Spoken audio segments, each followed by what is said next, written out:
Good evening. Thank you all for coming along. As many of you probably know, we've done several webinars about sailing to and cruising in Vanuatu and New Caledonia in the Southwest Pacific. That's not what this is.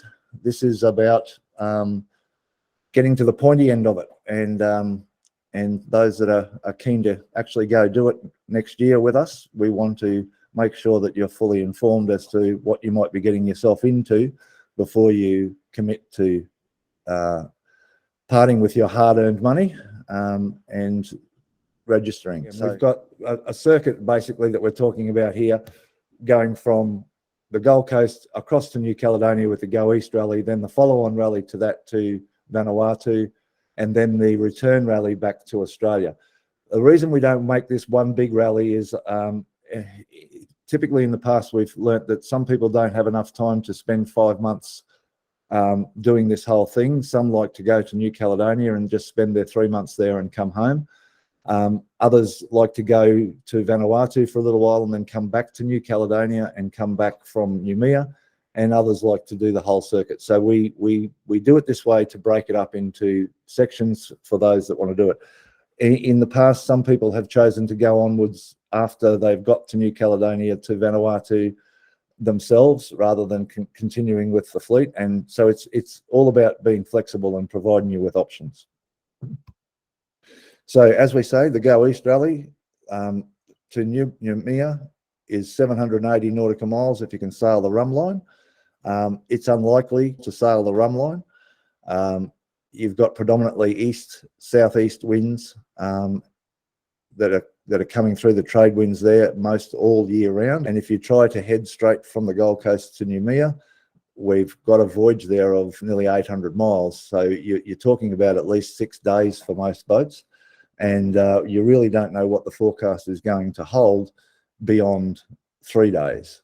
So we will put quite a bit of southeast in before we depart, when we depart. So instead of going straight across here to Noumea, we'll do a route that will look something like this, like an arc. So if you took an arc around that rum line, that's what we'll do. The reason we do that is we're trying to allow for the weather that we're likely to get towards the end. We'll explain this all in much more detail when the time comes, but just to let you know that if you're looking at this and you're not thinking of joining with us for the rally, you need to make sure that you consider these things when you're doing your passage planning and route planning. So before we decide and we want to commit to doing this, we need to be aware that there's some significant investments involved. Now, Australian registration, and I'm sorry to those who have already heard this, but I must reiterate it. Australia registration is not your state registration. It's not your Queensland or New South Wales or Victorian registration. It is a whole nother thing, and it is an Australian registered vessel. And to do that, you have to make an application to AMSA, and you have to go through the process of getting and becoming an Australian registered ship. And if you haven't started that process, you can expect it'll take somewhere between 6 weeks and 12 weeks, depending on your vessel. And it's going to cost you in the vicinity of around $1,500. So that's the first expense. The next one will be your vessel insurance. And I've had several people telling me that they've been required, even though they've had a recent survey on the boat, they've been asked to get another survey when they've applied for their blue water cover. So you may be asked by your insurance company to have a survey for a blue water, what they're calling now a blue water survey, to make sure that the vessel is capable and set up well for blue water voyaging. If you haven't spoken to your insurance company yet, you're probably going to be in for a surprise or a shock even. You can typically expect that the premium that you're paying now for your normal insurance, you'll pay at least that much again. So essentially double what you're paying now for your insurance is what you're going to be paying to get the blue water extension. So just to be clear, if you're paying $3,500 now for your insurance, you can expect to be paying an additional $3,500 or more to get your blue water cover. The next one is personal insurance, and you must have travel insurance in order to arrive in New Caledonia and be granted a visa. But travel insurance is one thing. Personal insurance is a whole nother. We're talking about an insurance policy that we recommend you have that is going to cover you regardless of where an incident takes place.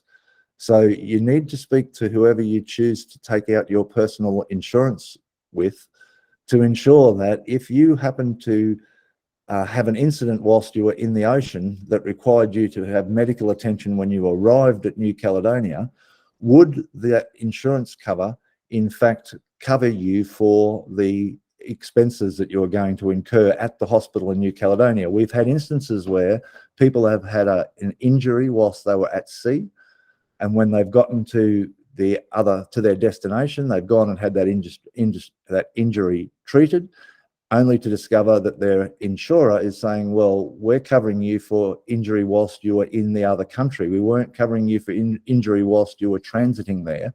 So therefore, this injury happened at sea, and therefore you're not covered.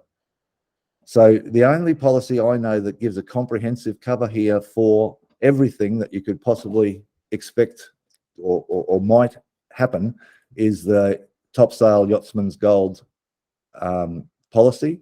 We don't have any affiliation with Topsail. There's nothing in it for me for you to buy this.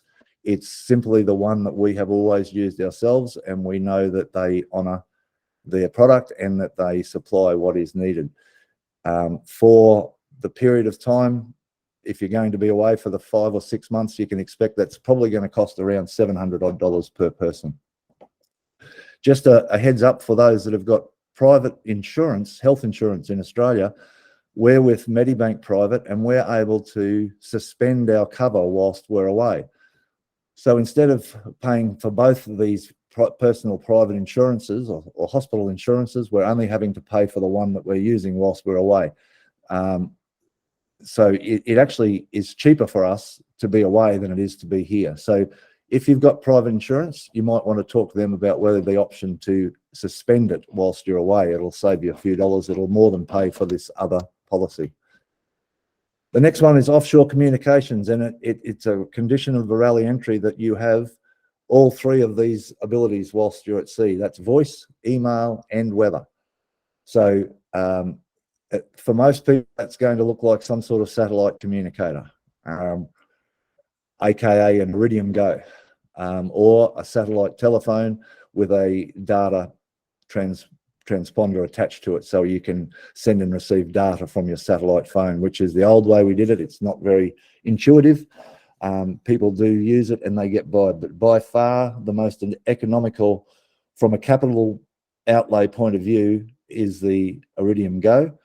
And then the data, you can opt in and out of the data. And again, we'll explain this to you all as those that join the rally of how to manage the costs of this data whilst you're away. You don't necessarily need to have the data connected for the whole time that you're away. When you're in the areas that you can access normal Wi-Fi for your weather and your email and everything, whilst you're cruising, then there's no point in paying for 2 lots of data.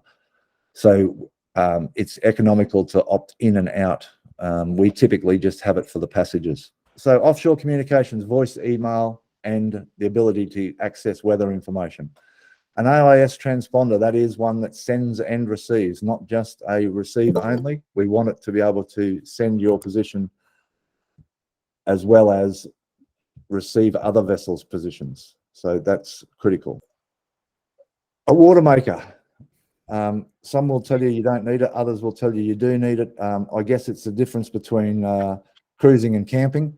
A lot of the places you're going to visit, you're not going to have the ability to just get water, and you may be 60 nautical miles away from the marina where there is an access to be able to get water conveniently, potable water that is. And you know, nothing worse than having to have your sailing, your cruising plans dictated to you by where and when you can get water. There is the option of trying to get water from the villages in the more remote parts of New Caledonia and Vanuatu, but again, the quality of that water is going to be questionable. If you're going to be trying to get potable water whilst you're away from port and you don't have a water maker, you need to take the measures in regard to filtration of that water to ensure that you can actually use it. Sail modifications. I know many of you probably don't have a third reef in your mainsail, or you have two reefs in the mainsail and they're quite shallow reefs.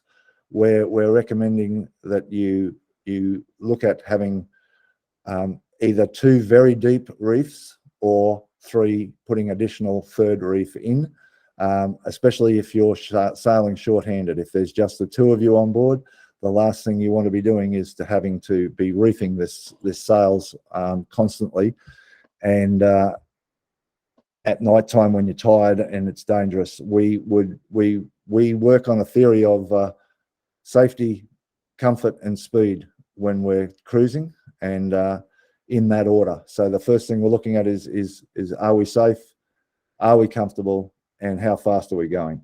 We're certainly not looking at speed as our main priority. So if we're undersailing the boat but we're safe and we're comfortable, that's what we would prefer to be doing. You'd also need to have a standing and running rigging check. The standing rigging, in particular, if you haven't had it done in the last 6 months, you should have it done every time before an offshore voyage. And that should be done by a rigger, and they should give you a certificate to say that it is in good order. The reason being is if it fails, your insurance company, you want to make sure that they know that you did everything in your power to ensure that that rigging was up to the task, and of course, obviously, for your own safety. Running rigging, and when I'm talking about that, I'm talking about things like halyards, making sure that your mainsail halyard isn't half chafed through at the top of the mast, and you get halfway out there and all of a sudden the mainsail just drops down on the deck because of chafe on the existing chafe on a halyard. If you've got chafing issues, you need to find out what's causing them before you go, because most people are going to do more sailing in a week than they do in a year. Remember, we're going to be at sea for 6 days, most of you, 24 hours a day. So, you know, again, it's important to understand that you'll do more sailing in a week than most people will do in a year. And therefore, anything that isn't up to the task is going to be exposed and going to cause you trouble. And then your ground tackle.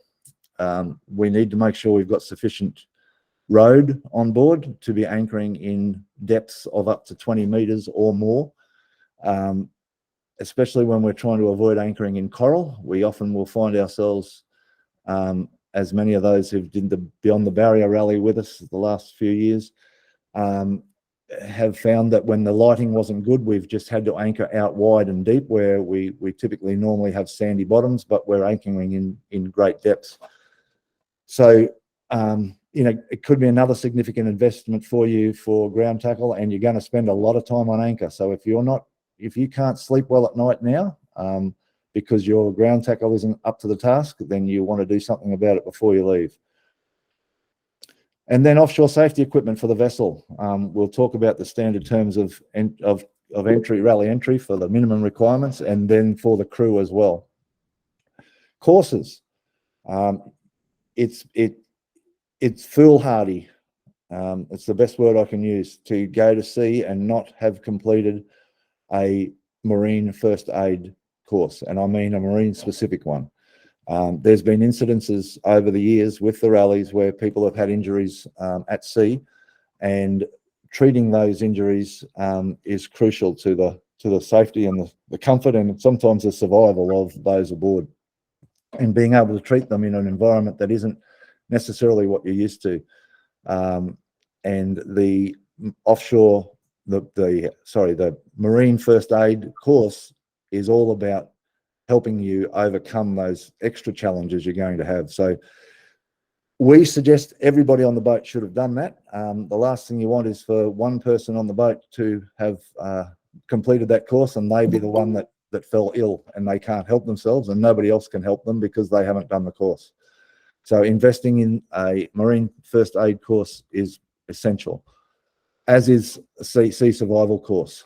The first time you want to be getting into a life raft isn't in 3 meters of sea at midnight and in short notice. You need to be familiar with your safety equipment and how to use it before you have to use it.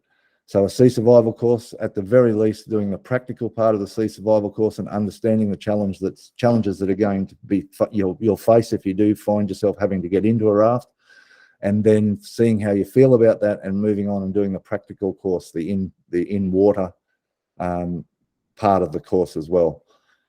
And a navigation course.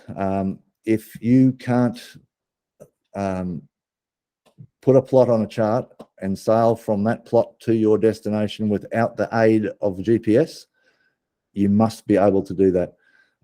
In the instance of a lightning strike or a fire or something on board that rendered your electronics useless, you need to be able to get to where you're going. And again, more than one person on the boat should be able to do it. And then the other new one that's come up that's expensive now is it's always been a rule that the boats had to be exported when they left Australia, but it was never enforced. It is now being enforced. And so your vessel will have to be exported when it leaves the country, and it'll have to be re-imported when it returns to the country. The paperwork and the process of this is demonstrative, to say the least. It's virtually impossible to navigate on your own, and therefore it's going to require you to engage a customs broker or an agent to assist you to complete this process. The Australian Border Force will not clear you out of the country without what they call a ED number, which is an export declaration number. So there's been a couple of instances last year where people weren't aware of this. They've gone up to the Australian Border Force, they've gone to get their outward clearance, they booked it all in, and then they get there and the ABF said, well, we can't let you go, you haven't got an export declaration. And it took them over a week then to get that before they could go again. They missed their weather windows and all sorts of things. So we've just spent probably, if you haven't got any of these things, you've probably just spent 15 grand. I strongly recommend, if you are going, that you have a blue water vessel preparation assessment by a competent person who can come and look over your boat, talk to you about your sailing experience and your skills, look at the way your boat's configured and set up, identify areas on the boat that are going to be of a challenge, and make suggestions to you how you can manage them. Don't underestimate, especially if you're shorthanded, if you're two people on the vessel, the effect that fatigue is going to have on your ability to manage that boat. And if it's not set up well for you to be able to manage it easily from the cockpit, and you're having to go forward to make sail changes or go to the mast to put reefs in, you're going to find that it's going to be much more challenging than it needs to be. So again, I would be contacting this fellow because I know he can do it and I know he knows his stuff. I've met him whilst we were out sailing in the cruising community, and he is a competent and accomplished sailor from both a racing and a yacht delivery and a cruising field, which not many of them are. Many of them have been yacht racers, many of them have been yacht delivery guys, but not all of them have cruised. And a cruising yacht's a whole different kettle of fish to a racing yacht or a vessel that they're professionally delivering. So think about getting in touch with this guy or someone like him and having them come and cast a professional eye over your vessel before you depart, well before you depart. Okay, terms of entry. These are the Down Under Rally terms and conditions of entry, and this is what's required. So we need a minimum length overall of 10 metres. Maximum length overall for multi-hull vessels is 18.3 metres and 21.5 for monohull vessels. At our discretion, vessels that don't comply with the above may join the rally. We just need to understand a little more about the boat and how it may or may not impact what we're trying to achieve in regard to anchorage locations and space for anchoring and marina berths, and make sure that that the people that own boats that are bigger than that are aware of the potential challenges that they may face. I don't think to date we've never had one smaller or bigger enter, so it has never been an issue. A purpose-made life raft, and yes, you must have a life raft. No, your tender is not a life raft, and I won't get into a conversation or a discussion about why that's not suitable. A purpose-made life raft with sufficient places to accommodate all members of the crew, and it must be an ocean raft with the relevant inclusions in such as the food and all of the extras with the drugs and the inflating canopies and so forth. I've just had a friend of mine who is he's 20 times more experienced than I. He helped teach me to sail my catamaran. And he just did a delivery back from New Caledonia, and they found themselves 150 miles in the ocean with the boat sinking in the middle of the night and very rapidly sinking. And he realized that he wasn't prepared for such an emergency. Fortunately, they were able to recover the boat and they didn't lose it, and they were able to get back to shore without having to be rescued. But he got the shock of his life when he saw how quickly that boat went down and how little time they had to do anything. He tried to launch the tender. There wasn't enough time.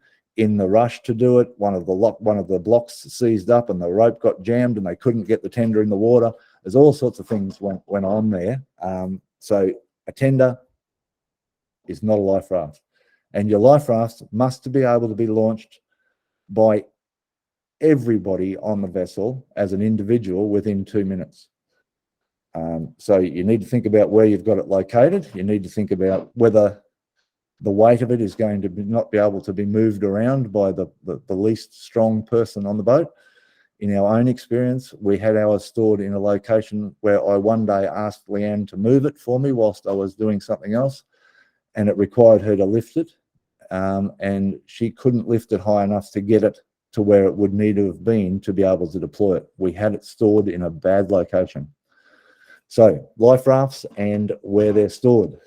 An emergency, an EPIRB, and it needs to be a floating SOLAS approved, and preferably a float-free EPIRB that's located in the vessel, in the cockpit or somewhere where if the vessel goes down faster than you can respond, that EPIRB will float to the surface. It won't go down with the boat.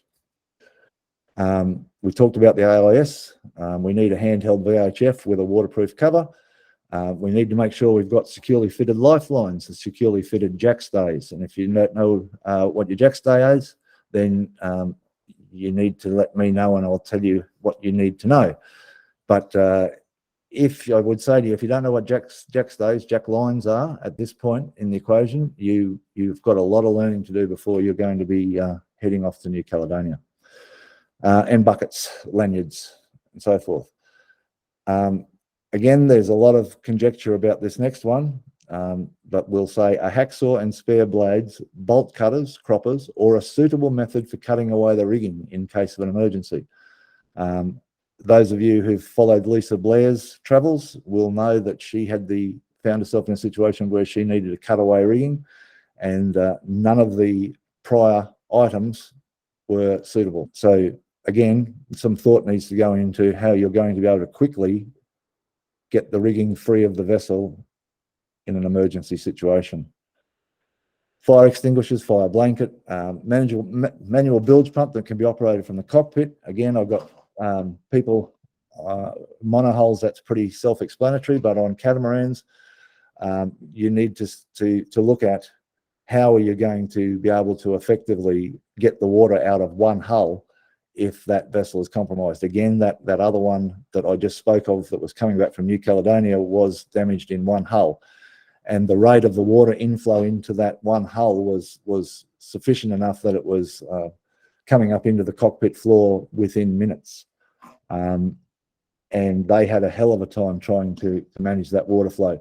Probably nothing would have been sufficient in that case, but they certainly weren't able to be down there trying to bail it out of. And the next one is operational navigation lights that comply with the international regulations for preventing collision at sea. 2 independent sets of navigation lights are required, both a set of bow and stern lights and a masthead tri-cover navigation light. Spare bulbs for these lights must also be carried aboard. If it is an LED light, then you can't carry spare bulbs. You will need to carry a spare fitting. And as someone that's I know is attending the webinar right now can tell you, as a result of a lightning strike whilst they were on passage, they were left with no navigation lights, no electronics, no autopilots, even the inability to be able to operate their engines because of the electronics that were involved there. And they fortunately were prepared enough to have backup options for all of this, including a set of handheld navigation lights that they were able to manage the boat with. The tricolour thing, I mean, if you're in the ocean and you haven't got navigation lights at a high point on the vessel, we're not going to be able to see each other. And that's, for me, is the key point here. If the advantages with the advantage of AIS, people are saying this is no longer required. I'm here to tell you that AIS is less than reliable all of the time. Again, on every one of our rallies, we've had vessels that have working AIS that all of a sudden is no longer working AIS, and you know, they think people know where they are, and people don't know where they are. And if you start to add to that a 2, 3, 4 meter swell, and they've got navigation lights that are down on the bows on each side, and they're dipping down below waves every 7 seconds as they pass through, you know, it's difficult to maintain a visual contact on that vessel. So, yeah, have a look at the COLREG's International Regulations for Preventing Collision at Sea in regard to what is required. An emergency tiller or an alternative steering arrangement. So again, some vessels aren't going to work with an emergency tiller. Some catamarans aren't going to be able to have an emergency tiller, but you need to know how you're going to be able to steer that vessel in the instance that you lose steerage. And that may mean that one of the rudders that they need to be locked off and open, so one rudder can be turned independent of the other rudder if that one of those rudders got damaged. There's always a way, and with the difference in vessels now and the many different configurations, you're going to have to look at your boat and ask yourself, how am I going to steer this thing if I have steering failure? What am I going to be able to do? So, I mean, obviously, a wind vane, a hydro vane, that sort of thing is ultimate, because it becomes a whole complete redundant steering system in its own right.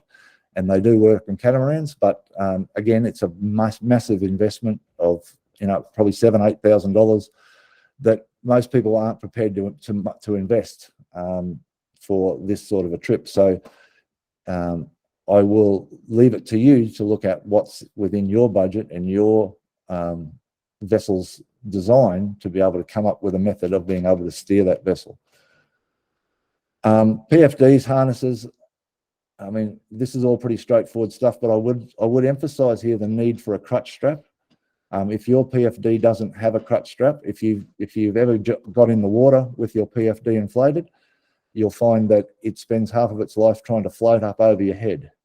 And whilst that's not so bad for half an hour or so, if you're in the water with that PFD on for hours and hours on end, and you're spending all of your energy trying to keep it from floating up around your ears, it becomes an issue.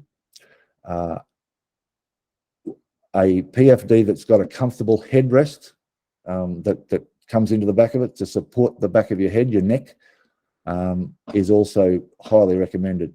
So I would encourage you to inflate your PFDs and get in the water with them and see how you feel about them, and ask yourself, how would I be if I was floating around in this thing for a couple of hours? And if you don't feel it's up to the task, go and invest in one that is. Flares, lifebuoy man overboard device. Your lifebuoy should have the vessel's name on it and should have marine grade reflective material. Your tender, obviously we need one, and it needs to have oars and paddles. A functioning, we talked about offshore communications, and that can be in the form of either a functioning single sideband radio or satellite communicator that can send and receive email and see and provide voice communications. If you are a single sideband radio user, you are required to be licensed to use that apparatus. And that license is totally different to your VHF radio license that you're also required to be licensed to use.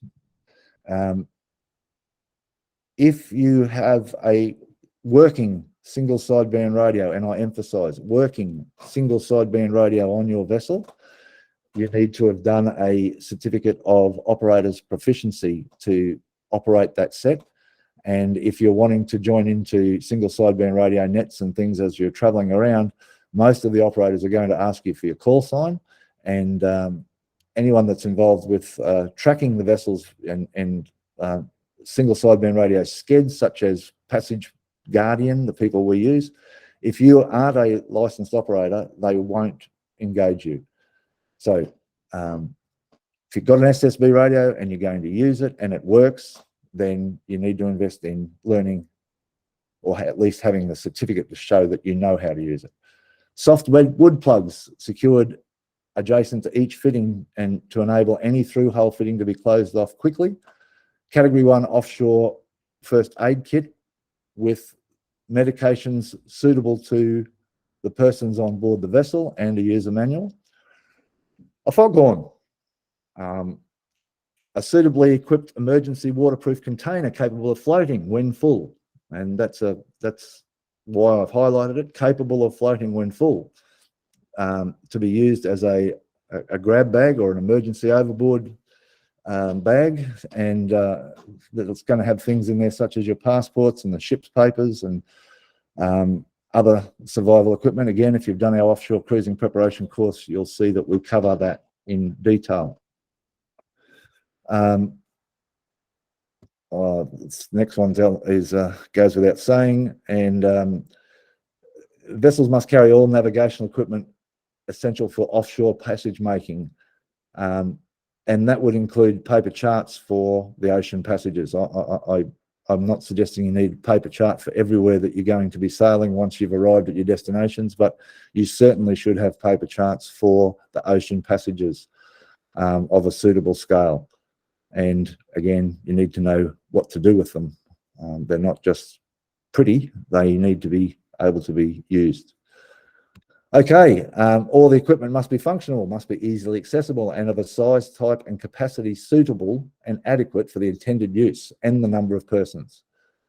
It is the responsibility of every captain to ensure that at all times, both before and during the rally, the safety equipment is and has been regularly serviced in a manner that's consistent with the requirements and the recommendations of the manufacturer. You need to have a look around your boat. Again, this is why we suggest having this surveyor have a look at it in regard to where all heavy items are located, including but not limited to batteries, gas containers, toolbox, cookers. These things need to be firmly secured against possible knockdown or capsize. And again, even if it's a catamaran and we say it's not going to be capsized, the movement in the ocean can be quite violent in catamarans, and things move around a lot. And if they're not secure, they may find their way out of wherever it is they're located and causing damage as they exit. Companionway washboards capable of being secured in position from outside and inside. And again, if you're on a catamaran, you need to look at the way your saloon doors open into your cockpit area, and how well they will cope with a sudden influx of water, and whether they are of a design that's going to ensure that they don't A, fail, or B, allow a lot of water to get into the boat. A drinking water supply. Even if you've got a water maker, our water maker was useless at sea. We had to stop to use it. Because of the headway the boat was making and the aeration around the pickup, we just couldn't get it to make water. It was sucking air and bubbles and all sorts of things.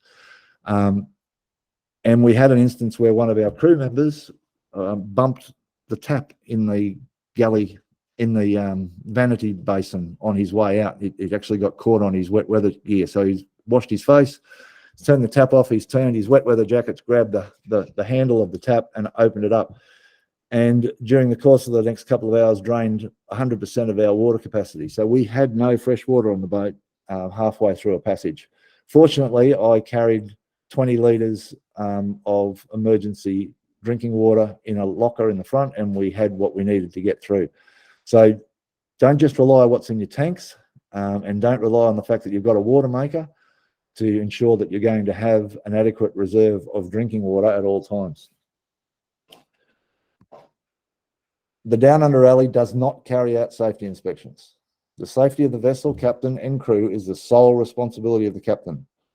And the captain certifies and declares that by submitting the Down Under Rally registration form that the vessel, its captain and crew are cognizant of and comply fully with the terms of entry requirements. So what I've just read you was 3 pages of what is about 15 pages of rally entry terms. So before you jump in and register for the rally, you need to make sure that you've read our terms of entry, which are available on our website. If you can't find them, email me, I'll send them to you, and make sure that you're happy with that. Included in that is a refund policy, and deposits paid on rally entry fees are non-refundable, period. So if you're paying a deposit, it is a non-refundable deposit. And unless otherwise in stated writing, the rally entry fee is also non-refundable. The fee paid for rally-related events may, at the discretion of the Down Under Rally, be refunded up to 30 days prior to the event. And what that means is the rally entry fee will include things such as some events that are catered, and we've got food and things laid on. We've also got some inclusions in regard to port fees that we're going to have to pay. And, you know, those things that we haven't had to, the expenses we haven't had to incur in relation to those things, we will normally talk to you about refunding, provided it's 30 days prior to the event. And with that in mind, the maximum refund will be no more than 50% of the total rally entry fee paid. We do reserve the right to inspect any vessel and cancel the participant's rally entry if the vessel is deemed by the Down Under Rally to be unsuitable, in which case we would fully refund all rally fees. Okay, as a Down Under Rally member, if you're not already, you should be. You get access, unlimited access to this offshore cruising preparation course that we have. And the feedback we've received from people who have done this course is humbling, to say the least. And we've had professional captains and people that have been at sea all their life, fishermen and so forth, that have done our course and come back and said they didn't realize how much different cruising was to what they had done. They thought they knew everything, and they found out that there was a lot they didn't know. This course isn't going to teach you how to do what you've got to do. What it's going to do is let you know what you don't know, and then find out how to go about learning what you don't know. We're here to fully appraise you of what you can expect and to help you gain that knowledge. But you can't do all that in one course. This is the first course you should do. You then might find you need to do a navigation course. You might decide to do a RYA Ocean Master Yachting course. You may decide to do all sorts of things once you've seen why you need to do those things.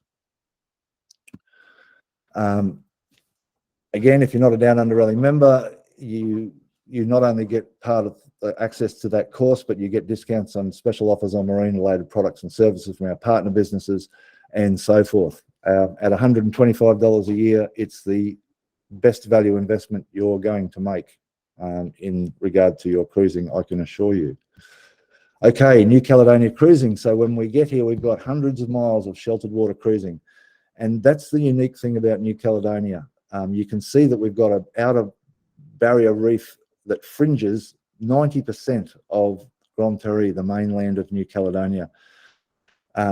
Once we're inside of the lagoon, we've got just some stunningly beautiful, relaxed cruising to do. It is important to understand, however, that there are visa restrictions here that are going to see you need to plan what you want to do and what you want to see and what you're interested in. Not everybody's the same. Some people can't get enough of sandy beaches and palm trees. Others can't get enough of inland anchorages where they can go and walk and hike. You know, everybody's, well, not everybody, but a lot of people have got a different idea of what cruising is to them. So you need to have done some planning about how to make the most of your time there before you go. and I'll talk to you about how the best way is to do that. When we arrive in New Caledonia, we're going to get a 90-day visa on arrival, and you are required to exit the country within 90 days of your arrival. You can return at any time during that 90 days. Sorry, you can return and use the unused period of the first 90 days. So for instance, if you took the boat over and you were there for a month and you decided to come home for 2 weeks, the clock would stop on your visa. And when you went back, it would restart. So the 2 weeks that you were back at home wouldn't have accrued on your visa stay period. So some people have managed to be there for on and off for almost 6 months by being there for a month, coming home for a month, going back for a month, coming home for a month. And they're some of the people that didn't go on to Vanuatu and didn't do the other things. They've just chosen to stay in New Caledonia and fly in and fly out and use their time there, especially when they had businesses or family things, grandchildren being born and bits and pieces that they didn't want to be away for the whole time. So that is one option. You can apply for a long stay visa of 6 months. I would suggest to you, if you want to do that, you need to do that now. And if you're lucky, you will get it by the time you leave. We've had 2 instances in the past where we've actually had to fly people's visas back from the French embassy in Sydney so that they could clear out with us. They'd had their visas for 3 months and still not. They had their passports, I should say, for 3 months and still not got their extended visas, and now they weren't able to leave the country because they didn't have their passports. They've actually had to pay to get their passports flown back to them. So if you're contemplating doing the long stay visa for New Caledonia, you need to get onto that very early. It will probably also require you to visit Sydney. You need to make sure your passport's got more than 6 months before it expires. Otherwise, when you arrive, they'll tell you to leave. Or the difference here, remember, guys, is it's not like an aeroplane. You don't get to the airport and they tell you you can't go. You've just sailed 6 or 7 days across an ocean and you get there and then they tell you you can't stay. So you need to make sure you've got all this stuff right. You'll need to have travel insurance proof of medical cover. And again, we'll provide the details, specific details on that. But it's basically to cover the costs of any medical expenses you might incur whilst you're in the country and repatriation costs related to those medical expenses. And there's an amount, I think it's €30,000 is the minimum that they require the policy to cover.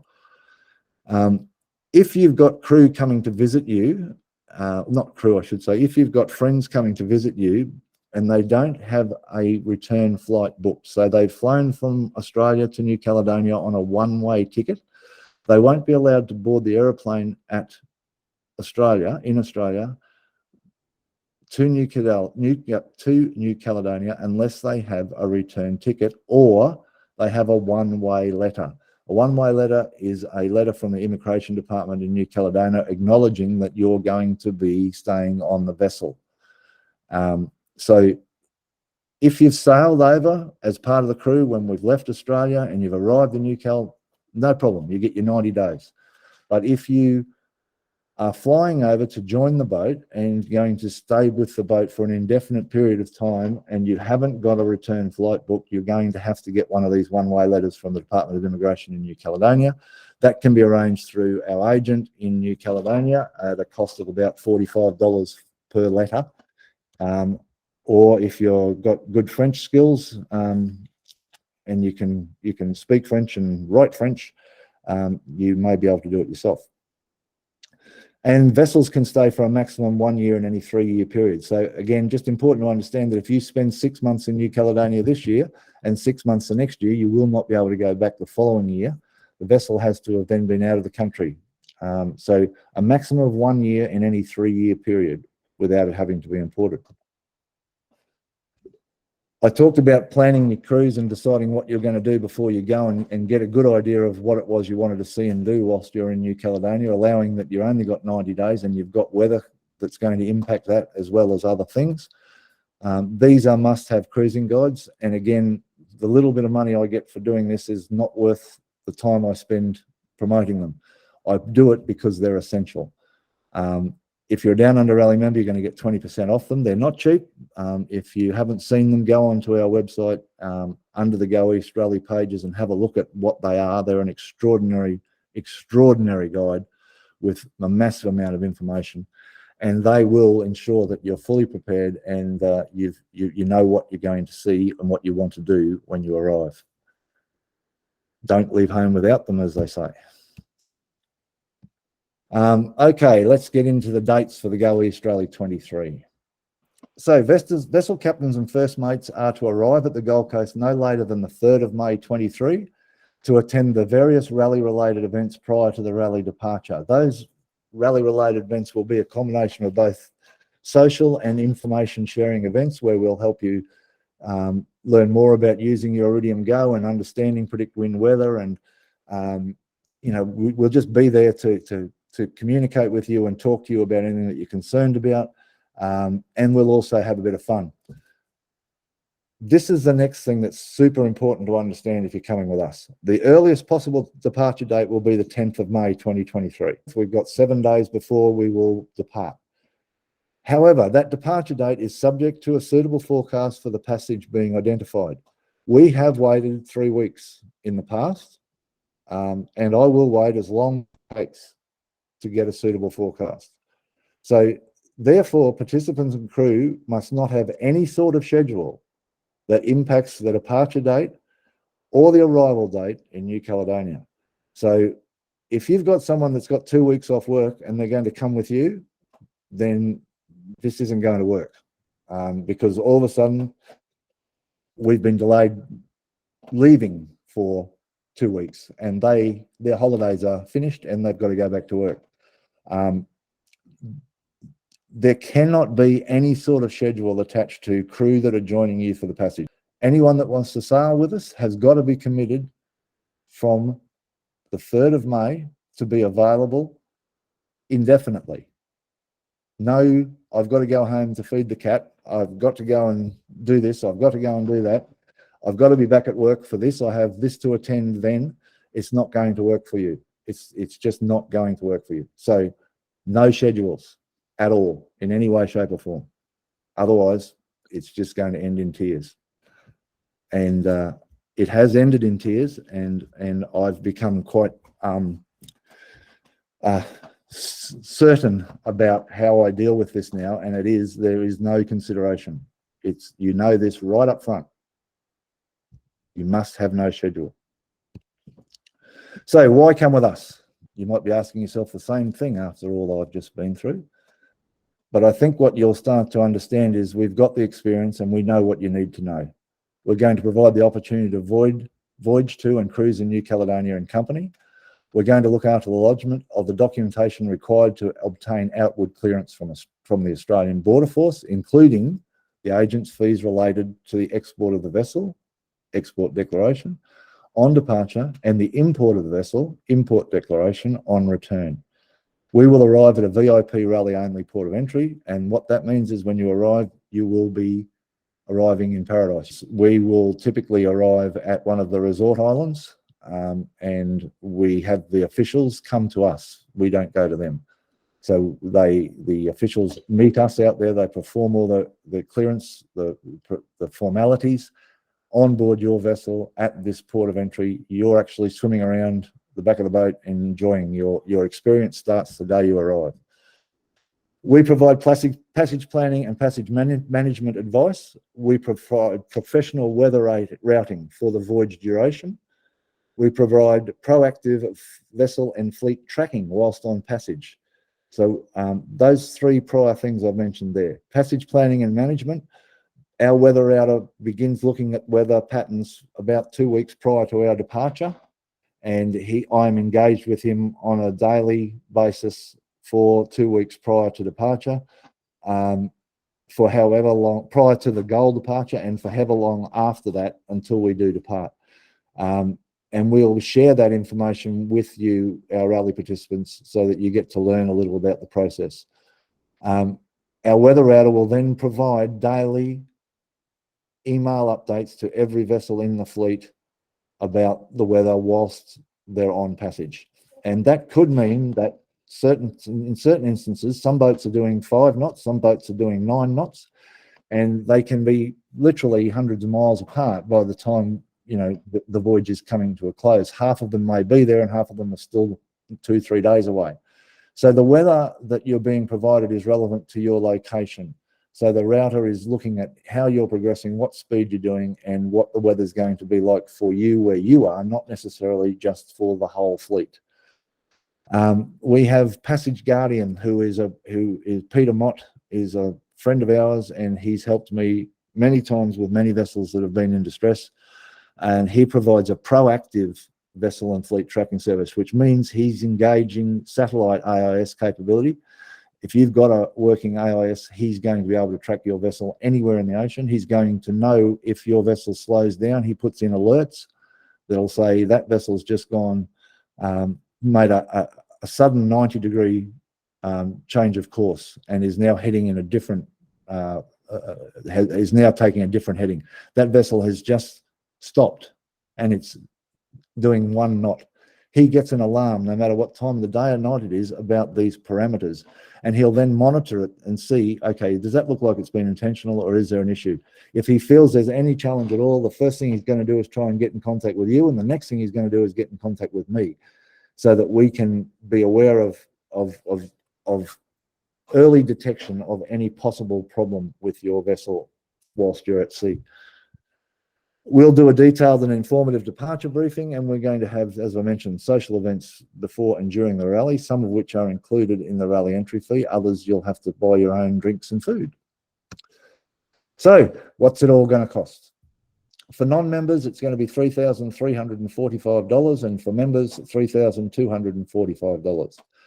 Before I get into what's included, please be aware that membership must be current at the time of registration with a join date prior to today, the 28th of November. So to be fair to our members who have been members for some time, we give members the opportunity to join the rally first, and it wouldn't be fair to them for someone to join as a member tomorrow and then try and register for the rally. So members will get prior notification. We'll talk about all that, and members will have the first opportunity to join.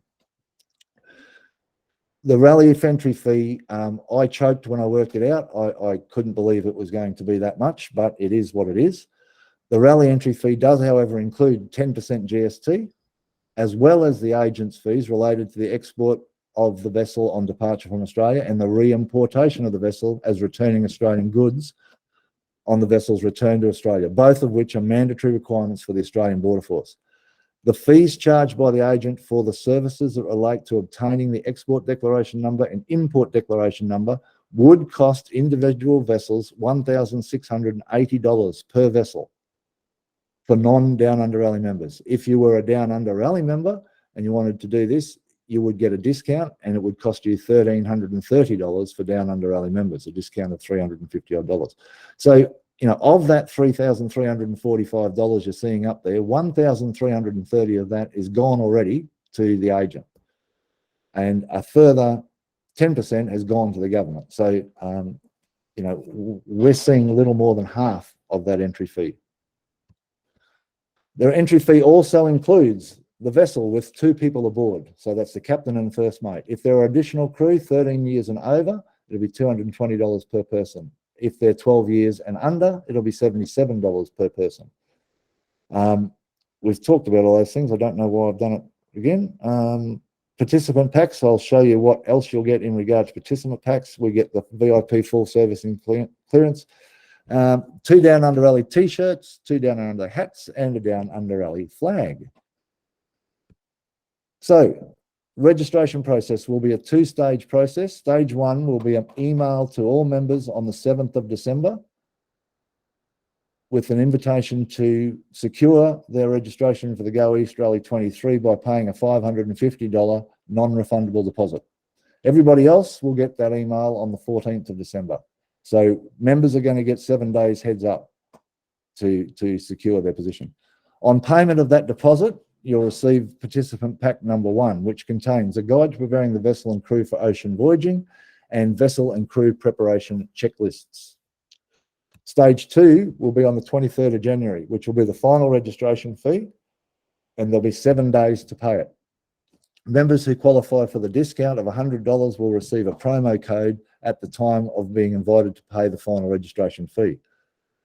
Upon payment of the final fee, you'll receive participant pack number 2, which contains guides to preparing to visit New Caledonia, charts and courtesy flag guides, guides to departing Australia by yacht, guide to arriving and cruising in New Caledonia, the rally events, along with the participant names and contact details of all vessels who join the rally. T-shirts, hats, flags, etc. will all be provided in person during the week prior to departure. Registrations are going to be limited to 40 vessels. If 40 registrations are received, we will open a registration wait list for those who still wish to pay the $550 non-refundable deposit. On the 1st of February, should any stage 2 registration, that's a final registration, not be received, waitlist registrations will be offered the opportunity to register in the order they were waitlisted. If we receive a minimum of 20 waitlist registrations, we may offer those who have been waitlisted the option of joining a second rally that we anticipate would depart in late May, early June. So there's probably plenty of questions about that, and I'm happy to answer them. But basically, the first 40 in are going to be guaranteed the opportunity to sail with us in May. And then if there's sufficient demand, we will look at facilitating a second sailing sometime in late May or June, just depending when we get the first fleet over there and settled. So after that, we got New Caledonia to Vanuatu rally, which will leave New Caledonia in August to coincide with the 90-day visa expiry date. So it'll be about 2 weeks before your visas are due to expire, which is why I can't give you a date yet, because I won't know until we arrive. But let's say that we arrived on the 15th of May. So we'd be 15th of June, 15th of July, 15th of August would be 3 months. So this rally would therefore be looking to leave round about the 5th of August or somewhere around that time.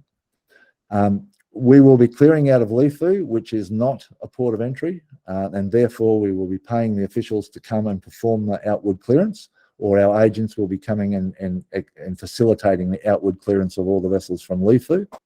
That'll give us a 180 nautical mile voyage to the island of Tanna, where we will be able to clear into Tanna at Port Resolution, which again isn't a port of entry. We will arrange for all of the officials to attend, or we will go to them on the other side of the island to perform the inward clearance procedures.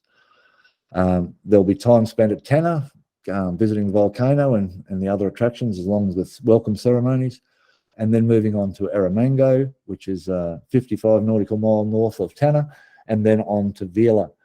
Once we've arrived in Vila, people will be needing to make their decisions about what's next, and that would be whether they're coming back to New Caledonia or whether they're going to keep going on to Santo and join us for the Go West rally back to Australia. So if you look here, you can see down in the second island from the bottom, you've got Anaton at the bottom and then Tanna. So we would arrive at Tanna, go up to Erromango, up to Afate, and then some vessels may choose to come from Afate back to New Cal. Others may choose to keep going up through to Epi, Ambron, Malakula, Santo, Umbi, cruise around there for a few weeks, and then leave from Santo with the Go West Rally to come back to Australia. So again, we don't do anything after Vila that's arranged. It will be cruising, free cruising, if you like, or cruising in the company of your other newfound friends as you continue on through Vanuatu. The first time you'd be back together with the rally as a rally would be in Santo if you were coming back with us. For Vanuatu, you're going to be granted a 30-day visitor visa on arrival, and further extensions can be obtained with a maximum period of 12 months. So unlike New Caledonia, you'll get a 30-day visa when you arrive, and you can immediately then apply for a further 90-day visa, and it will be granted. So you've got 4 months straight away. And if you wanted to stay longer than that, you can actually apply for a longer period as a maximum of 12 months. Again, passport's got to have more than 6 months before it expires. Again, one-way letters are going to be required if someone arrives by air on a one-way ticket. And again, in Vanuatu, vessels can stay for 18 months in any 24-month period without having to be imported. How much is it going to cost? I don't know. Is the short answer. It'll depend on what I've got to, what expenses we're going to incur with this outward clearance at the Loyalty Islands. I'm also told that Vanuatu are currently reviewing their costs for formalities in regard to immigration and biosecurity and all those sorts of things. So until that's known, we just can't determine what the rally entry fee will be. It will include all of the things such as the pre-departure passage planning and passage management advice from us and our meteorologist, weather routing by a meteorologist, daily updates whilst on passage, the Passage Guardian fleet tracking, all of the sorts of things that came with the Go East rally. And then the Go West one. And again, I have been told by the New Caledonia authorities who are in charge of Chesterfield Reef that they will have a resolution to the Chesterfield Reef issue in May next year. And that will then tell us what the visitation looks like and what conditions there will be in relation to visitation. I'm led to believe that we should be able to visit Chesterfield on our way back from Vanuatu in October next year. Whether we'll be able to actually get off the boat and go ashore is unknown. How long we're able to visit for is not known. What we are actually allowed to do there when we visit is not known. And so as a result of that, I can't give you any great detail about this until I can speak to the authorities again when we arrive over there and find out what they're going to allow. But it's highly likely that that will be the case. We're going to do a different Go West rally next year. We'll have the normal Go West rally that's focused on the international boats. And they typically will leave from anywhere from Fiji or New Caledonia or Vanuatu and on their own steam at their own pace, arrive in Bundaberg, and the rally really doesn't start until they arrive in Bundaberg. We just provide them with assistance to plan their arrival in Australia and prepare for it. This version of the Go West rally will be version 2, if you like. I haven't decided what to call it yet, but this will be for the Australian boats that are returning to Australia or the international boats that want to join to have the Chesterfield Reef option. So it's all a bit fluid at the moment, but it's still a long way away. And as someone once told me, it will become clear as we get near. So with that in mind, I don't know what the entry fee for that's going to be yet either. In the queue now for those who have raised hands. Mark Roll, can you hear me speaking now? I can hear you. John, can you hear me? Yes, lovely. Welcome and go ahead. Quick question. Weather. Last 2 years, we've had 2 continuous years of La Nina, which through my experience has thrown quite a few spanners into normal cruising conditions. Can you give us any type of an indication how La Nina affects the New Caledonia weather systems as far as what we would expect? Over. Yes, very good question. Thank you for saying over, so I knew when you'd finished speaking with the lag here. Typically with that weather pattern, we'll experience reinforced trade winds. Those reinforced trade winds are more prevalent in the latter part of the season than they are in the early part of the season. But depending on the strength of the system will depend on what we get. So we've had very strong systems this last year, and the year before was what they call the medium, and the year before that was a mild. If we get another strong one, you can expect to see what we saw this year. I personally vowed and declared that I would never go to Fiji again when there was one of these strong systems, because I spent months there in 30 knots of wind. It just would blow and blow and blow and blow. And the reason it annoyed me there was I didn't have the benefit of the lagoon to shelter in. New Caledonia's lagoon provides you with what a lagoon provides you with, a break from the ocean conditions. So whilst it might be windy, you're not sitting in a very swelly open roadstead anchorage all the time. So from my perspective, New Caledonia still will be comfortable if you had one of those years. Beyond that, I can't really say much more. Does that answer your question, or have you got more that you'd like to know, Mark? No, that's perfect, John. I'll let the Bureau decide whether it will be a La Nina or an El Nino, and just take that into consideration. Thanks for your time. Cheers, mate. You're welcome. Beatrice, can you hear us, Beatrice? And would you like to say hello? Yes. Okay. Hi. I've got a couple of questions, quick ones. Gas. Okay. I know there is a difference between obviously propane and butane. The French always wanting to be different. How easy or how hard is it to actually refill your Australian gas bottle once you get there? Excellent question, and thank you for asking. I'd forgotten to mention it. It is in our information we provide, but essentially the key points you raised there are butane and propane. The French work on butane. The fittings of the gas bottles are all different. It technically is illegal to refill a propane tank in New Caledonia with butane. However, there are people who will do it for you, and they do it via a gravity feed. So you'll typically take your tank in one afternoon and you might get it back 2 days later, because they're French and they have other things they need to do. They can't just stand around all day watching your gas bottle drain its gas. But you can get it done. Ideally, if you can take sufficient propane to meet your needs, you will be able to refill them in Vanuatu. Does that help? Yep, that's great. Okay, and just if you don't mind, just a similar one, the offshore for the shore power lead. Do you have someone who can actually, in Australia, I think you used to have somebody on the Gold Coast who could actually give you a proper fitting?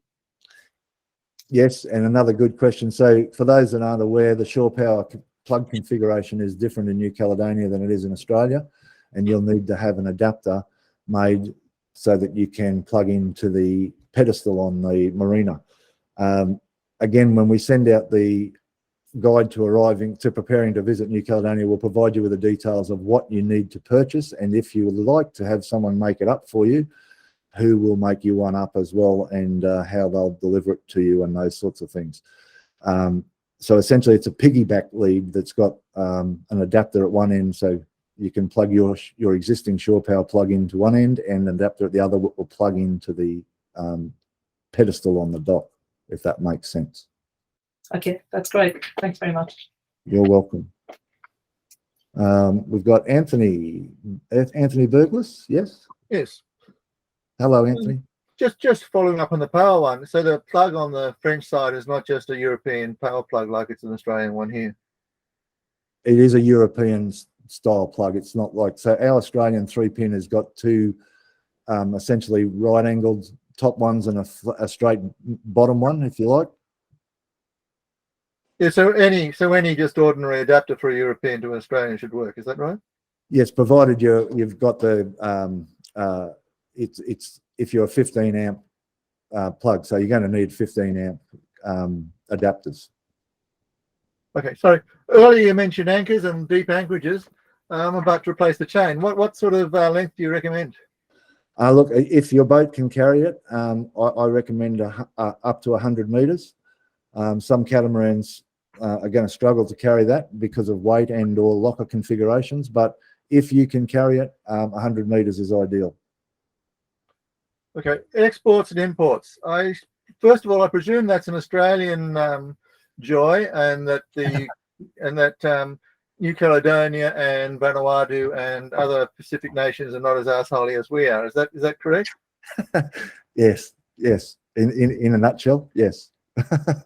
Although, look, to be fair, we're visiting vessels and we're visiting them, so they're not worried about us exporting and importing our vessels when we leave and return. They give us a tax-free status when we arrive for a period of time, which is 1 year in every 3 years in Vanuatu, in New Caledonia, for instance. So when an international, just to be fair, when an international vessel arrives in Australia, they don't have to do it through that rubbish either. Yeah, if we don't throw them in jail, yeah. So on this end, though, my understanding through hearsay is that it's pretty arbitrary and that there's all sorts of strange decisions are made. Is there any danger that you'll end up having to pay GST or import duties apart from just the exorbitant agent fees, or are there things you have to watch out for, like if you've been away for more than 6 months or something? So the export declaration is going to require you to provide a valuation on the vessel, which will be something along the lines of your current insurance, a certificate of currency, or a bill of sale, previous bill of sale, which will determine the value of the vessel when it left for the Australian Border Force's purposes.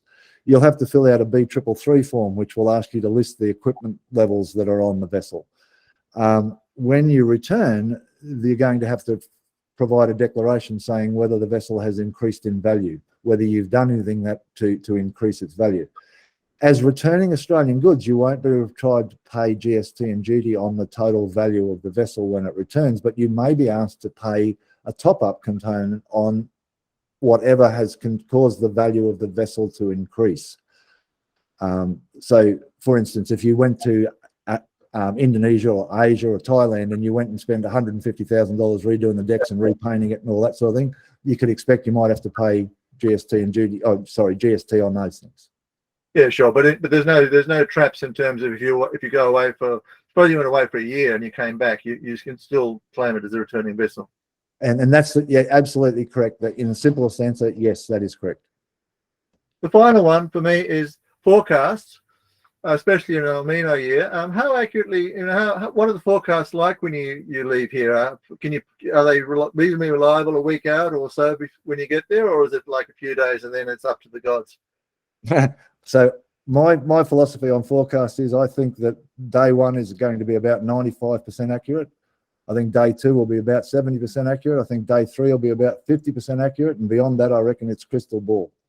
And that's my philosophy on it. Others will tell you different, and you may have an indication of what you can expect.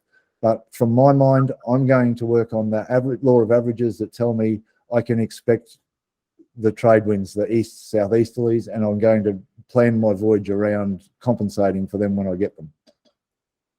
Would there come a time when you just abandon the rally if there's just forecasts are bad for 6 weeks or something? One would hope not, but yes.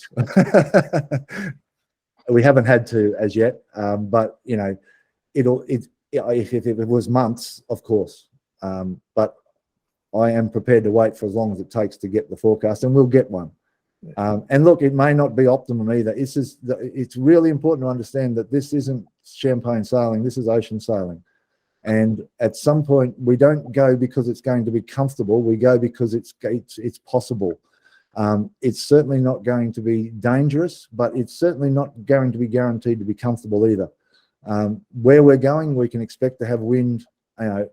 In the optimum, we might have it behind us for a while, but where we're going, you can expect to spend most of the time on the beam or forward of the beam.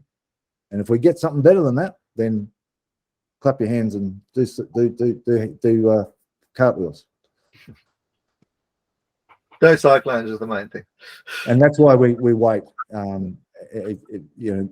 Again, some people like to leave in April, and I made the mistake of doing that previously and paid the price. So, May the 10th, by then we typically got an idea of what the sea temperatures are up there, and we're still going to the south of New Caledonia. If I was going to Vanuatu from here, I'd probably be looking to postpone it till June, because we're going that much further north into much more warmer sea temperatures. Thank you. My pleasure, Anthony. Simon. Hi, John. Just a question about communications. Do you have any comments on something that I was told is working very well in Australia now, and that is the Starlink set off by Elon Musk as for all voice and email and data and all that, all through Starlink? Yes, thank you. That's a good question, and it's one that I hope someone would ask. I don't profess to be an expert on this. I know what my research has led me to believe. So if someone wants to chime in after I've said what I've got to say, if you're more informed than me, please do. My understanding is this: you can have a Starlink setup currently that's intended purposes was for an RV. and it'll cost you about about $1,000 for the hardware, and I think the data is about $150 a month. And I hear people saying that they're getting coverage, well offshore, up to 30, 40 miles, even further at times offshore. However, no one, and including the people I communicate with in the USA, are saying they're getting anything more than about 50 to 60 nautical miles offshore. The other thing that I became aware of over the weekend, as I was doing more investigating into it, was that the RV units weren't intended for a marine environment, and some of those that purchased them early in the piece, especially in the US, are finding that they're having problems with them now because they have corroded dramatically, and when they've tried to return them on warranty issues, they've been told that they were never intended for the use that they were being used in. They weren't a marine application, and so the longevity of them is in question as to using the RV intended unit in the marine environment. The marine specific unit is very, very good, I believe, and it's delivering great results. I think the capital outlay is about $5,000 to purchase the equipment, and I don't know what the data is. I've just been told to not worry because you couldn't afford it. And with the marine equipment, does that go more offshore? 100% coverage, I believe, when you've got the marine installations. The shipping companies are using it at the moment and trialing it and testing it all, and the results are very good. Right. Okay. Thanks a lot. My pleasure. Darren. Which one? Say Darren Roots, go ahead. Yes, that's me. Hello, John. How are you going? Mate, good, thank you. Hello, everyone else. Well, What I'd like to know is just expanding on the import-export questions. Is there any limits on the amount of alcohol, like wine, bottles of wine or beer, that you can take into New Caledonia and Vanuatu without causing any trouble? Yeah, very good question. Thank you for asking.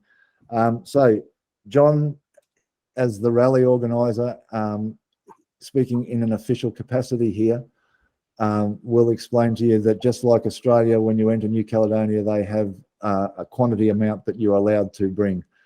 And it's a small amount, just like here. I think it's a couple of litres of spirits per person and a certain amount of beer. It's certainly not going to get you through 3 months. So having said that, as John the Yachty, who's cruised to New Caledonia many times, you have to declare what you have on board when you arrive, and we declare what we have that is open. So we might have 750 mils of Bundaberg rum in a bottle, we might have 200 mils of scotch here, and we might have this, that, and the other. And then we put plus ships stores. So we don't lie to the people about what we've got on board. We just don't necessarily disclose how much we've got on board. And as ship stores, we've never been questioned. I think the key with customs all over the world is to never lie to them. You should be always making a declaration that you can still talk about later. So by saying I only have 1 litre of Johnny Walker on board, and then them coming on board and finding you've got a carton could be an issue. But if you said plus ship stores, you say, well, that's my ship stores. Mm-hmm. Customs have never visited the boat in New Caledonia ever. And in Vanuatu, they were more interested in getting a can of Coke and a biscuit than anything else. Okay. Right, yeah, thanks for that. My pleasure. I know that probably doesn't give you a definitive answer, but it's the best I can do in a public forum. Fair enough. what about the return? Coming back into Australia, Yes. follow the rules of what Australian customs state. And if you've got more, again, particularly with Australian customs, declare it, and they'll tell you what they want you to do with it. Off the record, when I've spoken to officers in the past about it, they've said, look, we know that the people are going to have more than that on board, and we just want them to tell us. If it's copious quantities, we're going to have to do something about it. But if it's within what we consider to be reasonable, nothing's going to happen. But what we don't want to do is start inspecting the vessel and find alcohol hidden all over the boat. So declare what you've got on board, and probably don't try and stock up for a year. Can we claim duty free when we leave? Yes. Any purchases. So if it's to do with the boat, just be aware that obviously if you're claiming the duty free when you leave, those goods aren't supposed to be re-entering with the vessel. You can't get it both ways. So if you're an international boat that was here visiting and you chose to do $100,000 refit in the 2 months prior to your leaving, you could get tax-free status on that $100,000 refit. But if you returned, you'd have to, as an Australian vessel, pay it when you returned. But from a duty-free perspective of fuel and alcohol and cigarettes even, yes, there's a form that we'll provide you with that you complete and submit to the ABF, and along with bank account details, and they'll either approve it or they won't approve it, and you'll get that money put into your bank account after you've left the country.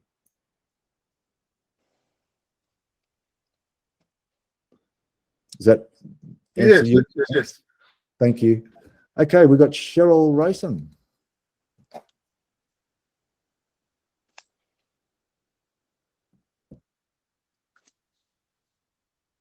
Just make sure that I can see Cheryl's.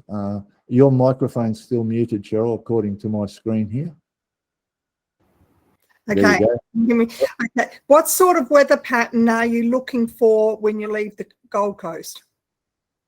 When you say weather pattern, I guess I'd like to know a little bit more about what you're meaning when you ask that question before I answer it. Yeah. Weather forecast. Okay, so I'm looking for a stable forecast. I'm certainly looking for, when I say we, the meteorologist and I, are looking for stability first and foremost. We're certainly not looking to be leaving when southerlies are forecast to build from 25 to 30 over the coming days. We're looking for a forecast that is going to be consistent and stable. And I'm happier with lighter conditions than I am with heavier conditions. I tell everyone that I would much rather be motoring, sailing in light conditions and burn $500 worth of diesel than be out there pounding to windward in 3-4 meter seas and 35 knots of wind. So I'm looking for mild conditions. Thank you. My pleasure. Kerry Wellington. It's Kerry with the deep voice. and just, but I actually don't think we can pound to weather in 35 knots, so it's probably be a deal breaker for us. I've just got a bunch of quick questions, please. Just, is it feasible for us to have crew that might be flying in from interstate, ready and available? Do we have? Is there a typical sort of warning time when you say, all right, well, we're leaving tomorrow, or we're leaving 2 days, or we're leaving in 3 days? What sort of, do we get any notice? Yeah, good question. So yes, typically, so we will give a 72-hour notice. So we at 72 hours of identifying what looks to be a suitable forecast, we'll say we'll issue a get ready to go. But that will be revised daily right up until the morning of departure. Yeah. Having said that, the arrangements that we make with the Australian Border Force, and one of the reasons I haven't been able to open the rally for registrations yet is in regard to those arrangements. The rule is when you clear out of the country by vessel and the Australian Border Force issues your outward clearance, you must leave the country immediately. You may not stop on the way. So if they give you your clearance out of the Gold Coast, for instance, and you have to exit the seaway straight away. In previous years, we've had the consideration of being able to have up to 5 days after we've been cleared to leave, provided I did certain things to ensure that they were happy with what went on. COVID saw a revisit of that, and I've had put another submission in to see if that's going to happen or not this year, and I haven't got the answer yet. I was supposed to get an answer last week. I expect to get an answer this week. how that relates to your question is this: if they do say, okay, John, we're going to clear all your boats out on the intended departure date of the, whatever it is, the 10th of May, and you've got till the 15th of May to go. If you're not gone by the 15th of May, they ask me to gather up all the clearance certificates from all the boats and take them back to them, and they'll reissue another lot for another 5 days in advance. People must be on the boats. They can't have been, according to the immigration department, left the country and then be found on a flight back to Sydney. Good. Yeah. Does that make sense? How I've explained that? Yeah. So Yeah. essentially, depending on how this works this year, possibly not. If they're going to allow us that sort of latitude again, which I hope they do, because I have to time our departures with tide times at the Seaway. There's a number of reasons why we can't just one boat get cleared out at 8 o'clock and the last boat get cleared out at 2 o'clock and, leave piecemeal. There's a number of reasons that doesn't work. So I've put my case to them and I'm hoping that we'll get that leeway. Yeah. Do you expect, do we leave Santo, if we're doing Go West, do we leave Santo as a group, or is that just as people turn up? And do you think will clearance be done on board, or do we have to go to the little port office and do all that sort of thing one at a time, run around town? So Go West V2 would Yeah. be a rally, a full blown rally style event where everyone would leave at a determined date. Okay. Yeah. Reason being is we'll need to be arriving at Chesterfield within a reasonable amount of time of each other, because I'm going to have responsibilities about monitoring the vessels that are in there in accordance with the rules that they have. Yeah. So we would leave as a fleet if we were going to Chesterfield. The clearance arrangements, again, in the past, we've been able to just take the passports and get them stamped. Post-COVID, everything's new, and I've got to fly to Vanuatu in March to make all these final arrangements with them as well. So I can't answer the clearance at this stage. Experience doing it on my own, it's an absolute circus. So sort of doing part of an organised one, and that's fantastic. Yes. Yeah, you're considering stopping at Huon Reefs on the way back as well as Chesterfields, or just Chesterfields? I'm not discounting it. It'll depend on weather. Yeah. And it'll also depend on the ABF's attitude towards that. Whilst the further east in the Coral Sea is outside of Australian waters, once you've hit the 200 nautical mile mark, you're not supposed to stop. Yeah. And if they see you stopping, they become interested in you. And it may reflect in the manner in which they inspect the vessel when you arrive. Yeah, no worries. And just for people's interest, it's if you stop at Huon and Chesterfield, it's lovely. It just gives you 2 days, 3 days sort of thing, and you have a good night's sleep, and you have a barbecue, and the skipper might let you have a beer, and it's often. Well, yeah. It's just oftentimes at that time of year, Kerry, that sorry, at that time of year we're chasing northerlies. Yeah. So we're trying to get in front of a change. We'll typically leave up there with a southeasterly forecast, and if it's starting to go around to the north, we don't want to be anywhere near those Coral Sea Island reefs, especially with a bunch of boats. If we do NC to D, is the port in Tanna near the volcano, is it Port Resolution? Is it up to 40 boats? Is it capable of 40 boats? Yes, but I wouldn't want to have 40 boats in there unless it was the most benign of conditions. Okay. Yeah. I doubt that all of the boats that do go east will do NC to V. It's typically there's maybe 50% of them. Yeah. So if we had 40 for go east, we'd have probably 20, maybe 25 for NC to V, which would be fine. Yeah, no worries. And does go east include our import document, or is that bundled up? Or is that bundled up in the go west costs? No, it's all part of the go east. So anyone that does go east, regardless of whether they return with go west or not, will have their import declaration paid. The agents will have been prepaid for the import declaration, and all you'll be needing to do is send them an email when you leave. So basically, when you do the export declaration with the same agent, they're going to have all the information they need to do your import declaration. You've just got to send them a heads up, essentially saying, hey, we're going to leave in 10 days' time. They'll send you another form to fill out about a declaration in regard to the vessel's value and this, that, and the other. And then they will have all that paperwork ready to lodge when you've arrived.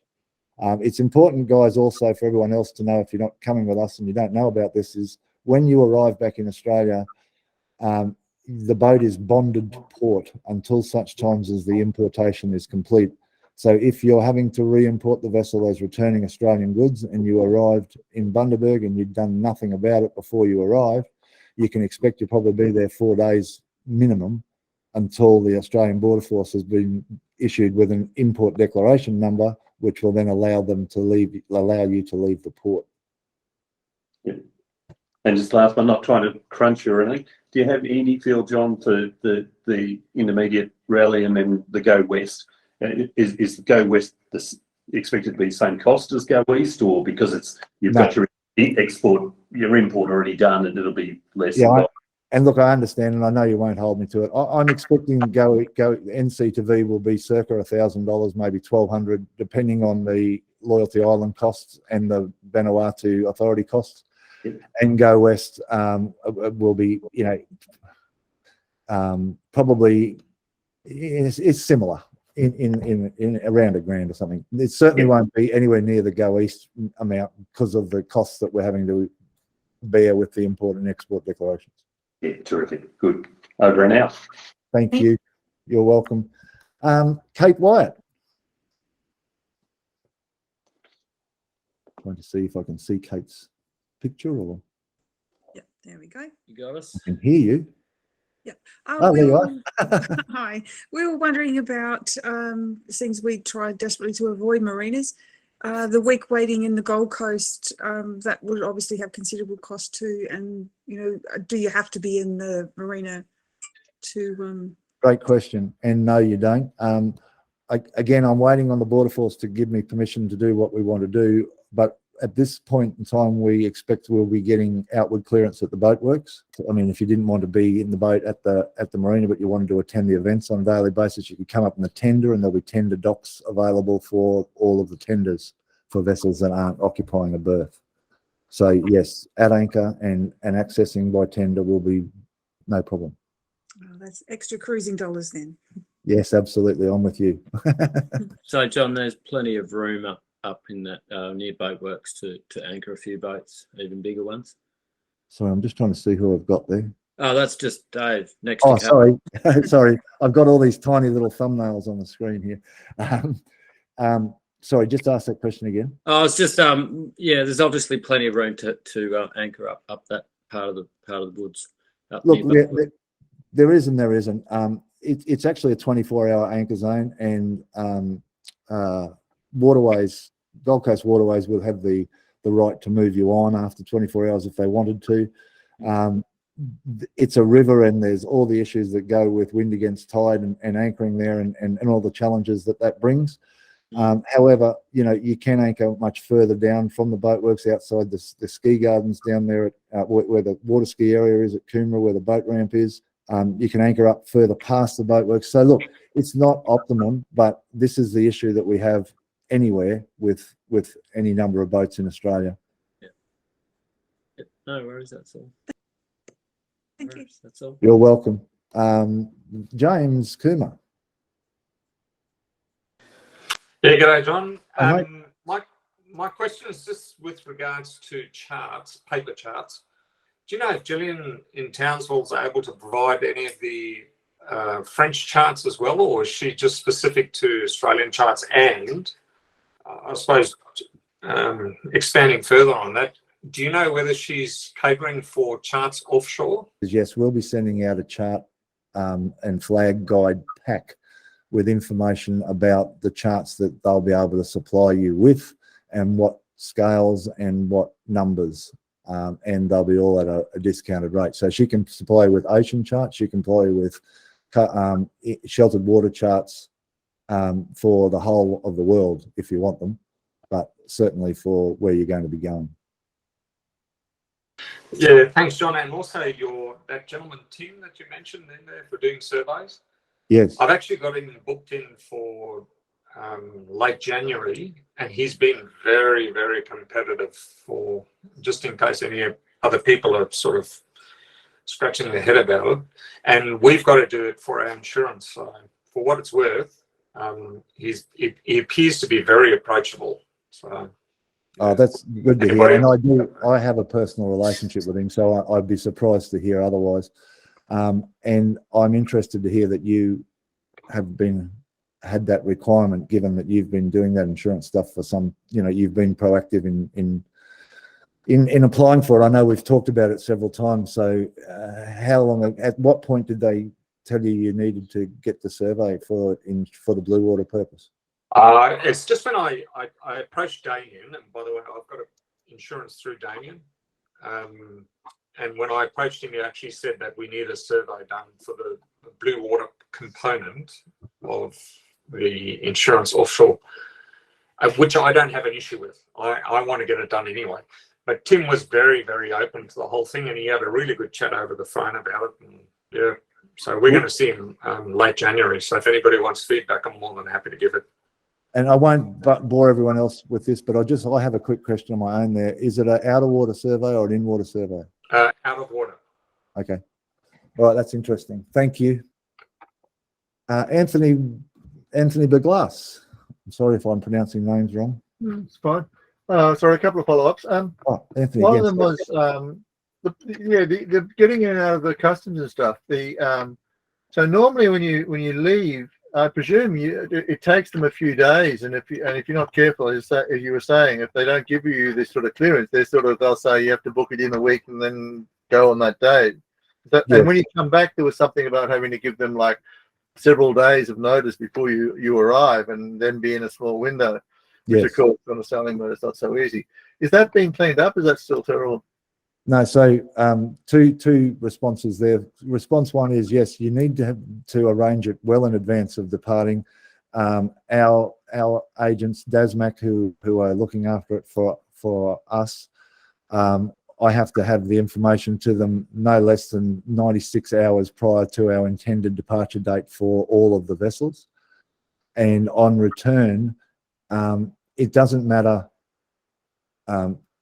So if you were, say you were sitting in Noumea and you're looking at your weather and think, oh, it looks like I might be able to go next week, or it might be Monday, and think, oh, it looks like I might be able to go Friday, then you would start the communications with the agent on Monday saying we expect to leave on Friday, and we'll then expect to arrive 5 days after that. If you don't arrive on that date, it's not going to be an issue because the process is underway. The process isn't completed until you've actually arrived, because the biosecurity people, they have to complete the practique and timber inspection of the vessel before the final import declaration number can be issued. As long as you've given them sufficient heads up time that you're leaving New Caledonia, they'll put all the processes in place ready so that when you've arrived, it's just push the button and go. So it doesn't matter if you're late by a few days? No, not at all. No, not at all. And that's the same too goes with your advanced notification of arrival when you're returning to Australia for the Australian Border Force. They would rather get it months, well, not months, probably weeks ahead rather than days ahead, so that they don't get bombarded with them all at once. So they say you have to give a minimum of 96 hours of notification of arrival before you return into Australia. You can give up to a month's advanced notification. It's not a problem. It's just less rather than more is an issue. Yeah, less is big trouble, I take it. Yeah, big trouble, yes. And the other one is just basically, what are we considerations for leaving from the Gold Coast versus Bundy or somewhere a bit closer up north with less crowded? Yeah, I'd love to be able to depart from Bundaberg. It's just the angle gets worse and worse the further north we go. Even Brisbane, for that matter. I did our first trip to Newcastle from Brisbane, and I did my second one from Newcastle. The first one from Brisbane saw me doing nearly 990 nautical miles by the time I went far enough south to get the angle in that I needed. And I left on a westerly. I thought it was good, but we had to go because 3 days into it, we got the forecast for the next 3 days, and we needed to be a lot further south than we were. So yes, that's why we go down south. Look, so some say Coffs Harbour is the best place to leave from, and I don't disagree from a sailing angle point of view, but you know, the marina has very few transient berths. The anchorage is open roadstead and Rowley on the best of days. There's very few marine services that are there should you have a boat do what a boat does and need stuff urgently before you leave. So it's just not as convenient or practical, I don't feel. Thank you. Cheers. We got Darren Davey. Good evening, John. Good evening, everybody. Hello, Darren. I believe Sanctuary Cove just put in about 40 new moorings. So, you know, May next year, they'd push the boat show out for that to get the fine armada of boats that we'd have going through there to look at those instead, I'm sure. I like to think so. Yeah. Mate, I did have a question, John, in regards to gifts and things like that for the islanders and things like that. What are the most pertinent type things we should all put on board for gifts for kids and I need offerings to different islands? So I'm just speaking with a chap who's in Vanuatu at the moment at Tanna, and the headmaster of the school there, because of COVID and the lack of visitation they've had from cruise ships and everything, there was a time when they had sheds full of books and pens and colouring books and colouring pencils and everything else, because every cruise ship that came dropped off a bag full of them, or every person on the cruise ship dropped a bag full, and they actually had just become, you know, not well thought of. However, because 3 years without visitation, that's changed. And this headmaster is saying that they desperately would like to have notebooks and writing pencils and colouring pencils and those sorts of things for the children, for the schools. We try and encourage people to give staples. So they have a limited amount of money themselves. However they get their cash, it's a limited amount of cash. And when they do have cash, they're having to spend it on staples, rice, flour, you know, all of the things that are staples. If you can give staples, it allows them then to have their money to do what they would like to do, to buy the luxuries that they would like to buy. And that might look like material for clothing. It might look like, you know, whatever it is, a can of Coke, I don't know. But by providing them with essential items that they need to live, then they get the luxury of having their extra money to spend elsewhere. The greatest thing that you can help, especially in Vanuatu, is your skill and building materials and you know, your knowledge of fixing solar panel regulators and generators, and you know,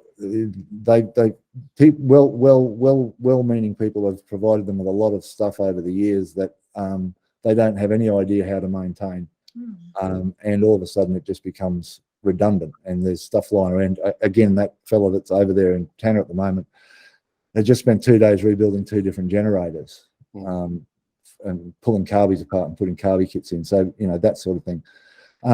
Clothing, look, there's some conjecture about by bringing clothing, you're doing someone else out of a job, because somebody's making clothing and selling it, and thereby you bring it and you give it to them. So now that lady that's making the clothes doesn't sell it to the other lady, and she doesn't get the money to go and buy her stuff with. So look, I guess it's an economy.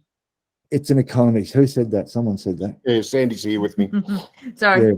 Yeah. So, I mean, you've said that. You're obviously informed to say that exact phrase, Sandy. Have you got any comment there? No, it's look, we've done a lot of traveling before, and sometimes when you're going in groups and things like that, the people who organise it might have a bit of a list together and say, well, look, you know, Group A, you can do this. Group B, you can do this. Group C, you can do this. Or they'd have a list and where someone would choose, well, I'll take that sort of inventory with me, so we can supply a bit more to the islands and those sort of things. So it's probably a little bit more thought of than just everyone bringing the same old coconuts. Yeah, I guess we just want to make sure that we're taking stuff that's useful. Yeah. And that's what I'm trying to determine at the moment, based on what's happened over the past 3 years and what the real landscape is, because I really don't know. what it's like now. I know what it used to be like, but the surplus they've used up, and it goes back to maybe they want that stuff again, from what I'm hearing. And that's Vanuatu. New Caledonia, by the way, is a different kettle of fish. They're quite, by comparison, the Kanaks would be considered affluent to the Nivan people. And they have a ritual that's called kachum, and that requires you to follow a certain ceremonial gift-giving process, which we give you all the information about. Whereas Vanuatu isn't a regime as such. Sorry, mate, that was the best question I could come up with on the third glass of scotch. We are into the second hour, so good on you. Congratulations with everything, and we're looking forward to the trip. Yeah. Cheers, thank you. Okay, we've got a couple more here. Beatrice. Oh, what happened to Beatrice? Yeah, I was just going to answer the question you asked earlier, actually, John, regarding the survey in or out of water. So we were a little bit surprised because we went through Damien as well, and we're going to need to have a survey, and it's definitely out of water, and the boat is only 3 years old, but I guess that's not that relevant. But yeah, so that's definitely the requirement for the blue water. We've just reinsured the boat for Australia, but then for the blue water component, we're going to have to take the boat out of the water and do this. And also we're going to use steam. And I do agree with whoever was talking, sorry, I forgot. James? Yeah, he sounds great. Yeah, I've been in touch with him, and we've got him lined up for a very early March, and sounds very good. Excellent. Thank you, Beatrice, for sharing that. I'm interested to hear that it is an out of water survey. Okay, Michael Jones. I think you're on mute, Michael. Yes, there you go. Yeah, I'd like to get some feedback on what people think is the ideal number of people on board. It's very difficult to say what's best. It's about what suits you and your level of experience and your vessel's layout and its capability of comfortably having the crew on board and of them actually being crew rather than passengers.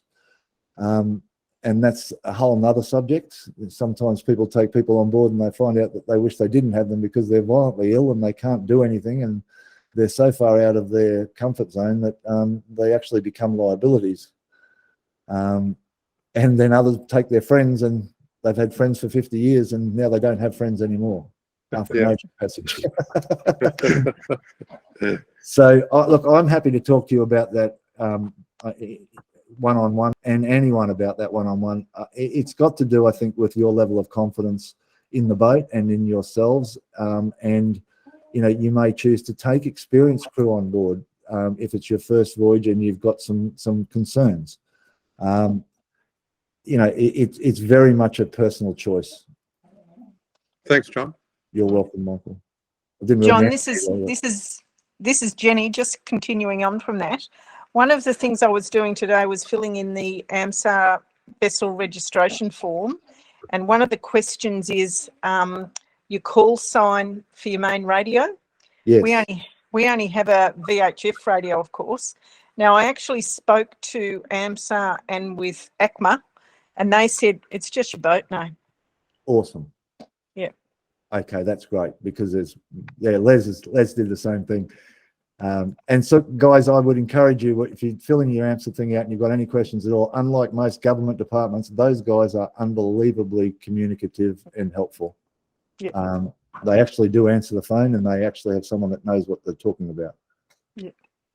Thank you, Jenny, for sharing that. That was much appreciated. Okay, Patty Hunt. Listen, Patiently there. I did a locum on Vanuatu Hospital on Pentecost Island, and they've got a hospital there that's all set up, but they don't have equipment. So they don't have gloves, they don't have antibiotics, they don't have syringes. So if anyone is going to be sailing past Pentecost Island, I can put you in touch with Richard, an Australian urologist who's Vanuatu by background, and would be happy to take any expired medical supplies. And the village loved having clothes. They're like a 2-hour, 3-hour trip in the mud to get to the local shop. So, all the kids had absolutely no supplies. They thought when we gave them pencils and paper, they were just God's gifts. So I think that sort of stuff goes down really well. And that's lovely to contribute that. And it's so important to understand too. One island in Vanuatu is totally different to another. Pentecost is, you know, they live quite a traditional existence by comparison to perhaps those in Vila or even Malakula for that matter. And Erromango is different again. So it's not one size fits all. And I think, you know, we will be finding out what we can about what they need, and we'll be sharing that information with participants, and we'll do what we can do to facilitate a meaningful giving of gifts. Yes. And just a reminder to get your Hep A shots if you're going to Vanuatu, and malaria tablets.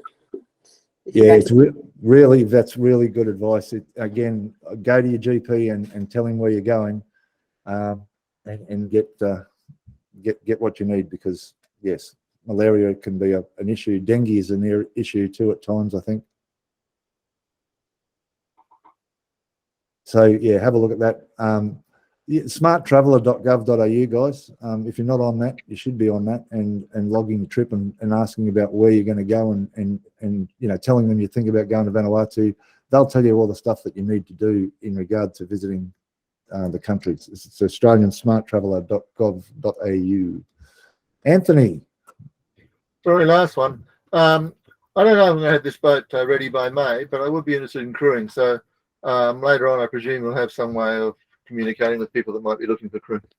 So we have in the members area, Anthony, for our members that want a crew, we have a crew available section and a crew wanted section. So you can submit your, if you just go, are you a member at this stage? Not yet. When you become a member, you'll see that what we need you to do to provide us with the information that we ask you to provide with, so we can then let everyone know that you're available and what you bring to the table, so to speak. Good. Rod Sweeney, go ahead. Yeah, I just after about 5 scotches,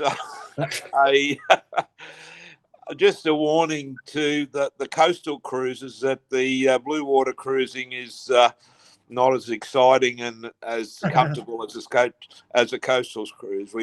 I did the outer barrier rally with John, enjoyed it immensely, but it is a bit of a shock to go out in 15 to 25 knots on the beam in a catamaran. So it's a bit different. That's all. Just a warning to the coastal cruises that it is a bit different. Thank you. That's good of you, Rod, and it's a valuable contribution. It's a different kettle of fish out there. I actually prefer ocean passage making than coastal passage making. There's nothing, you know, the navigation's a lot simpler, and the weather's consistent. But you know, it's typically rarely comfortable. You're moving the whole time for 6 days. The boat's moving, you're moving, and the fatigue becomes a real thing. So yeah, it's not champagne sailing. Well, as they say, I think that's a wrap, folks. Thank you all for your interest and your attention, and feel free to email or call at any time with any questions. Thank you. Cheers, folks. Thank you, John. Thank you, John. Good night. Thank you. Thank you. Good night.